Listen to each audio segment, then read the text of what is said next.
Damir, how are you? Assalamu alaikum. Alaikum salam. How you been? How you doing? I'm Karate champion. Yeah. So you've been training karate for how long? I'm in karate for 18 years now. 18 years. My father, he passed away in 2006. Actually, I was 17 years old, and it is very hard attack for my family because our father, he was number one, and he was just working, and all the money is coming from him. And I had one mother and two sisters, and when he passed away, I started to think about death, and I saw everybody will die, because actually at that time I thought my father, he will never die. He's like my God, you know. How did he die? In a car accident. Car accident. But what's interesting, he was a professional driver, and he was driving. He had a car license for a truck, for so heavy duty cars. So a car, it's nothing for him. And subhanallah, take him from this world in a car accident. So, and at that time, my first words I told at that time when he passed away was Alhamdulillah. I don't know how. You just said thank God. Thank God, just thank God. What myself, nobody told me you should now pray, you should do this. Just I start to follow my heart, and I start to read a book about death. I see many people are dying, and something should be on the other world. And step by step, you know, I was trying to be honest to God, to Allah, and I ask Him every day, please show me the right way. And Alhamdulillah, step by step, you know, I feel more comfortable. And I didn't know, at that time, I didn't know how to pray, nothing. I just went to the masjid when it was Jummah, Salatul Jummah, and I was just looking people, you know, how they're praying. I'm just following them, and wudu. I didn't know anything about Islam. At that time, this was my worst point in my life, but actually now I see that was my best, the best thing what happened in my life. And how was life before then, like without Islam? During my life, during my father was alive, we didn't have any contact with Islam. So I lived in a family, let's say, family. Everything was open. I was in the national team of Boston Karate, so we're just traveling each weekend. We're going somewhere outside Boston. So it's just party, you know, party. But to be honest, never at that time I feel comfortable with myself. You know, this was just the moments during I'm doing the party with my friends. At that time I'm laughing. But when I come home back, to be honest, I start to cry because I didn't feel comfortable. Everybody say, you know, that's good what you're doing, you know, you're like good guy. But actually, I didn't feel good. Something's missing? Big missing. When my father, when he died, I just recognized that I will die. Yeah.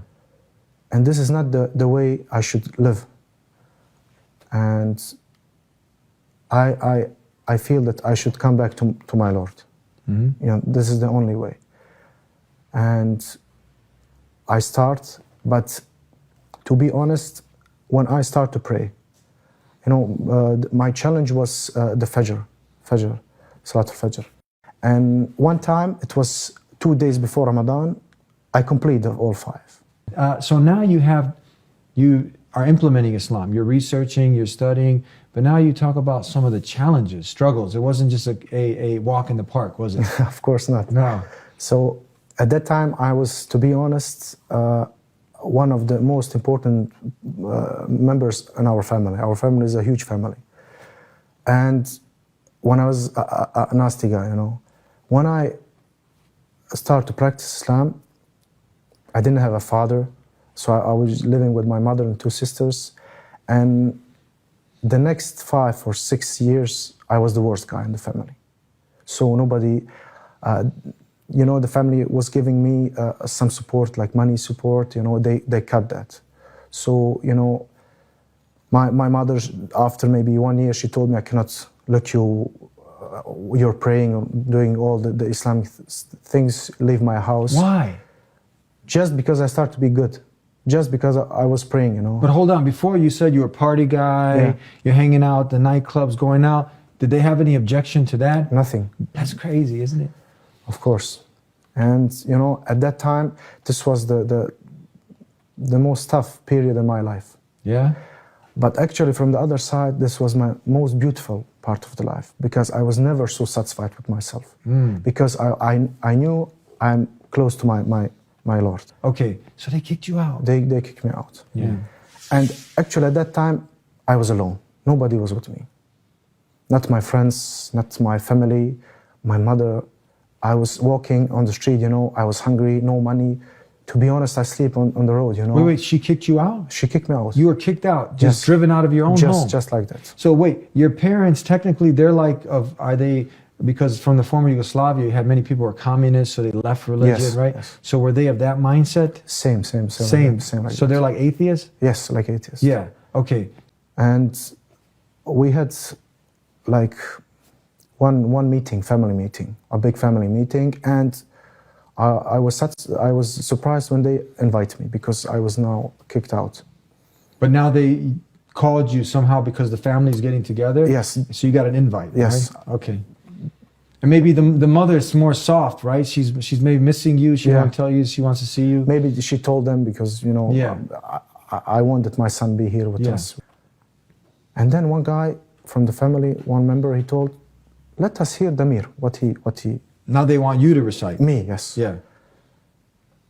And okay, I accepted, and I start to read Quran. 2 pages I read, and you know, for 6 years I had all these problems with the family, and I get very emotional. And of course, you're reading Quran, and I start crying, you know. And subhanAllah, at that time, when I finished, I was reading 2 pages, and when I finished, I just start watching the people around me. Everybody was crying. And my mother, she cried, she came to me and started to hug me. My mother, she didn't hug me maybe for 5 years, you know. And very emotional moment for me and for all the families. And they start then to shout, "You told this Demir, see he is reading, he is a good guy." And subhanAllah, for that time, Allah changed the situation in my life. I get married, I get a good job, and now 80% of the family, they're practicing Islam, you know. And when I see my family before and now, of course, this is Allah opened the way for them, but the Quran at that time changed everything. And alhamdulillah, now, you know, my mother, my sisters practicing, they are wearing hijab, you know. So yes, everything is different, totally different. MashaAllah. They're actually all, the majority practicing, right? Yeah, majority. Amazing. Subhanallah. Yeah. And to be honest, my mother, she's praying better than me now, you know. Longer time. When she Alhamdulillah. prays, alhamdulillah. And Now, what if you gave up? Many people, because Allah tells us in the Quran, حَسِبَ النَّاسُ أَن يُتْرَكُوا أَن يَقُولُوا آمَنَّا وَهُمْ لَا يُفْتَنُونَ. Do you think that you'll be left alone and just saying, "I believe," and you won't be tested? But you never gave up. never, alhamdulillah. Yeah. And now, how's life now for you? Now it's totally different, you know. At that time I was alone, I had nobody, no money, not my friends, not my family, my mother. Now I have three companies. I'm doing the construction business, property business, real estate, you know. Alhamdulillah, now Allah give me money, you know. I have a big family now, and what was down now it's up. You know. What do you, when you connect with people, like what advice do you give them? My advice is that I have one sentence for myself. This sentence that Allah is the most important. If I want to do something which I know Allah is not satisfied, I said just to myself, Allah is the most important. And this sense is everything in my life. And Salah is number one. Because I'm now in business, I'm just working, wake up early. Just with this Salah, this is my break. And 5 minutes, I'm taking my break. And to be honest, it's totally refreshment for me. Mm. You know, I'm trying in the Salah to be focused in the Salah. And after that, again, I'm in a business, and Salah is number one. Mm-hmm. So people who say, I'm Muslim, but no Salah, they have a big problem. They don't know actually, they don't have that connection with the Lord. And from my side, Yeah. I'm just thinking that maybe I will die tomorrow. Death. So because my father died, and from that day, I think every day I will die, to be honest. And I'm doing my best to finish all my obligations at that day. And alhamdulillah, before 2 years, I went first time on Hajj, and again this year on Hajj with my wife, and I'm planning not to stop. Now, of course, now I have everything in my life. The most important thing is the Islam, and my family is number one. My mother, I'm living with my mother. My sisters, they get married, and I will never ever leave my mother alone. I told my wife at that time when I want to marry her, we will live with my mother, because in Islam the mother is number one for the man. And I told her, if my mother asked me something and you ask me something, first I will go to my mother, then I will come to you, and never ever you'll be in front of my mother. One last piece of advice for the not yet Muslims. What advice do you give for them? My advice to them, because I believe I was not a Muslim, because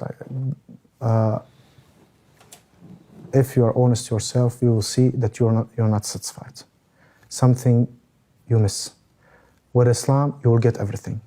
Maybe to you will happen good things, bad things, but you will always be satisfied. And this is the most important thing. You will not need anything, just you will need your Lord, and He will give you everything. So with Islam, everything what happened to you is great, and you feel good because you have an answer of all things happen to you, and that feeling that you're satisfied, that feel calm, that's the most important.